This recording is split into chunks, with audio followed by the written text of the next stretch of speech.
एक बार कोई साधक वंशी दे गया और वंशी दे करके बोला हरिराम व्यास जी जुगल किशोर जी को वंशी पधरा देना, नई सोने की वंशी है। तो आपने श्रृंगार करके जैसे ही वंशी ठाकुर जी के हाथ ऐसे ही रहते हैं, तो वंशी पोली उसमें जैसे ही प्रवेश कराई, ठाकुर जी के हाथ का जो छिद्र है वो छोटा पड़ गया। वंशी बड़ी, लेकिन ज्यादा बड़ी नहीं, नेक बड़ी, नेक। तो व्यास जी ने थोड़ा श्रम किया, थोड़ा जोर लगाया कि वंशी कैसे भीतर जाए। तो जैसे ही जोर लगाया, ठाकुर जी का हाथ छिल गया और वहां से रक्त निकलने लगा श्री जुगल किशोर जी के। हरिराम व्यास जी ने जैसे ही रक्त देखा, मूर्छित होके गिर पड़े वहीं पर।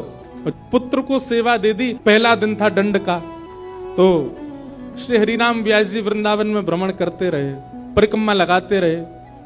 परिक्रमा करके रात्रि में जैसे ही लौट करके आए, तो शयन का दर्शन करने जब गए, तो शयन के दर्शन में आपने क्या देखा कि जुगल किशोर जी ने स्वर्ण की वंशी धारण कर रखी, वही वंशी जो सुबह वो पधराना चाह रहे थे। उन्होंने अपने पुत्र को बुलाया, पुत्र को बुला के बोले ये वंशी सुबह ठाकुर जी के हाथ में नहीं आ रही थी, अभी कैसे धारण हो गई?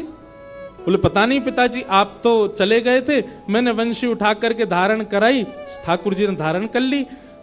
हरिराम व्यास जी ने जैसे ही वंशी निकाल करके देखी, तो क्या पाया? ठाकुर जी ने अपना हाथ ही बड़ा कर लिया वंशी धारण करने के लिए, उनके लिए।